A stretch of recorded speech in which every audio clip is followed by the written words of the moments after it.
एक आपने बयान दिया जिसकी बड़ी चर्चा आजकल, माफिया और मठाधीश में कोई फर्क नहीं होता, जिसके बाद कई साधु संतों ने इसके विरोध में बयान दिया। इसको आप कैसे देखते हैं? आप तो बहुत वरिष्ठ पत्रकार हैं और हर शब्द का एक भाव होता है।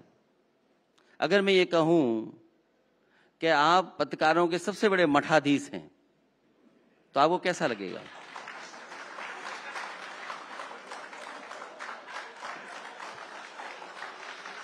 पत्रकारों आप कह रहे हैं कि पत्रकारों के आप सबसे बड़े मठाधीश हैं? नहीं, आपको कैसा मुझे अच्छा लगेगा कि भाई आप मुझे ये बात बोल रहे हैं, आप मेरी तारीफ कर रहे हैं कि सब पत्रकारों को मुझसे सीखना चाहिए, लेकिन आपने तो माफिया और मठाधीश को मिला दिया ना। तो सवाल उस पे है।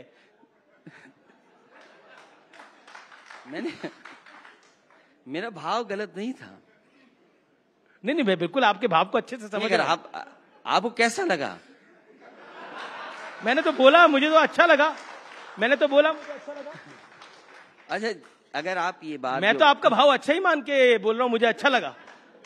तो नहीं, आपने तो गलत भाव से नहीं बोला था। तो मैं अगर ये कहूं आपको कि आप पत्रकारों के सबसे बड़े मठाधीश हैं तो कैसा लगेगा आपको?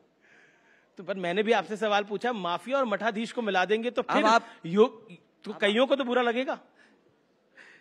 आप देखिए, उत्तर प्रदेश में जी, जब से भारतीय जनता पार्टी की सरकार बनी है, बड़ी संख्या में साधु संतों की हत्या हुई है। मुझे याद है, नरेंद्र गिरि जी अखाड़ा परिषद के अध्यक्ष थे जी, और कोई समय ऐसा नहीं गुजरता था जब वो लखनऊ आए और मुझसे मिल करके ना जाएं। सोचिए, उनकी हत्या हो गई। रायबरेली में एक साधु संत थे, उन्हें उल्टा लटका दिया गया था।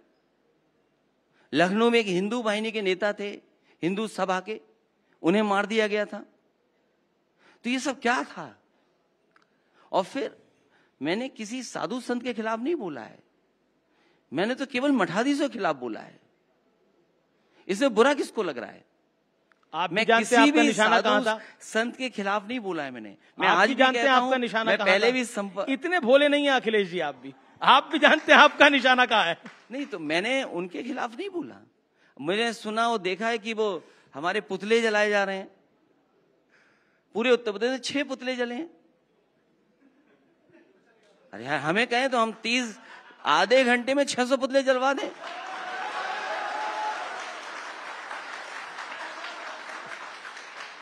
लेकिन चलिए, ये तो पुतलों की बात हुई, लेकिन अब मैं भेड़िए की बात करना चाहता हूं। यूपी में आजकल भेड़िए की काफी चर्चा है, देखिए, और जो भेड़िया है वो बड़ी दिक्कत भी कर रहे हैं। तो ये मुख्यमंत्री जी को सोचना चाहिए कि भेड़िए कैसे आ गए यूपी में। भेड़िए क्या कर रहे हैं यूपी में? नहीं, यूपी जाना जाए अच्छी चीजों के लिए, कोई पॉजिटिव नैरेटिव तो यूपी जाना चाहिए। एक्सप्रेसवे के लिए, यूपी मेट्रो के लिए जाना योगी जी से पूछा गया तो भेड़िए के लिए यूपी जाना जा रहा है। पर योगी जी से पूछा गया, उन्होंने बोला कुछ आदमखोर भेड़िए प्रदेश के अंदर उत्पात मचा रहे हैं। ऐसी स्थिति 2017 के पहले प्रदेश की थी। ये लोग उस समय कितनी तबाही मचाते थे। इनके एरिया बटे हुए थे। वसूली कहीं चाचा कर रहा था, कहीं भतीजा कर रहा था। महाभारत के सारे रिश्ते थे, ये योगी जी ने कहा। देखिए, पहले ये मान लीजिए वो योगी नहीं है। वो योगी नहीं है। जो हमारे शास्त्र कहते हैं, हमें जो जितनी कुछ हमें जानकारी मिलती है, जिस व्यक्ति को क्रोध नहीं आए वही योगी है। जिस व्यक्ति को क्रोध नहीं आए वो योगी है। और एक योगी से ऐसी भाषा की उम्मीद नहीं कर सकते हैं। अगर ये बातें योगी जी की हैं तो योगी जी खुद बताएं कि आदमखोर भेड़िया क्या कर रहा है। पर आप कह रहे हैं वो योगी नहीं है, वो गोरखनाथ पीठ के महंत हैं, तो योगी आदित्यनाथ हैं। जो योगी होता है वो त्याग करता है। अब कल को आप ये भी कहोगे कि अगर मैं कह दूं कि गोरख धंधा चल रहा है तो उस पर भी आपको आपत्ति होगी। अब आप गोरखपुर की तरफ बुलडोजर का रुख करना चाहते हैं? नहीं, जहां गोरख धंधा चलेगा वो बुलडोजर जाएगा। पर योगी जी कहते हैं कि अगर योगी जी योगी हैं तो क्रोध क्यों आ रहा है? एक, और फिर बुलडोजर जो प्रतीक बनाया है वो किसने बनाया प्रतीक? सच्चाई ये है कि जो लोग ये कहते थे कि डबल इंजन की सरकार है, उससे ध्यान हटा रहे हैं। ये जो डबल टकराव चल रहा है दोनों के बीच में, उससे ध्यान हटाने के लिए इस तरह का व्यवहार है। और बुलडोजर किसी न्याय का प्रतीक नहीं हो सकता। क्या सरकार मानेगी कि बुलडोजर न्याय का प्रतीक है? न्याय का प्रतीक हो सकता है क्या? सुप्रीम कोर्ट, हाई कोर्ट मना कर रहा है कि इस तरह का व्यवहार नहीं होना चाहिए। जिसके कागज हैं, जिसका नक्शा पास है, आप घर उड़ा दे रहे हैं केवल इसलिए कि आप डर दिखाना चाहते हैं। बहुत सारे बिल्डिंग्स लखनऊ में, आप भी तो गोरखपुर की तरफ आप बुलडोजर करना चाहते हैं। इसमें क्या गलत है? जहां इलीगल काम होगा इसमें क्या गलत है? तो आपको लगता है गोरखपुर में सब इलीगल हो रहा है अभी से? लीगल क्या है वहां पर? कुछ तो लीगल होगा, कुछ तो इलीगल होगा। बीजेपी ने बोला ये हिंदुत्व पर हमला है, गोरखनाथ पीर पे हमला है। ये किसी हिंदुत्व पे नहीं है, किसी पर ये हमला नहीं है। बुलडोजर जो नया प्रतीक बनाया है न्याय का, नहीं हो सकता। जो कॉन्स्टिट्यूशन को मानते हैं, संविधान को मानते हैं, वो बुलडोजर प्रतीक नहीं मान सकते किसी चीज को लेकर के। जी, अगला सवाल कन्नौज में नवाब सिंह यादव को लेकर है।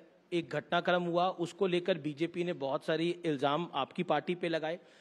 प्रदेश में कहीं भी ऐसा दुष्कर्म होता है तो समाजवादी पार्टी बोलती है कि ये गलत हो रहा है, लेकिन नवाब सिंह यादव के विषय पर या फिर मोहित खान के विषय पर आप क्या कहना चाहते हैं?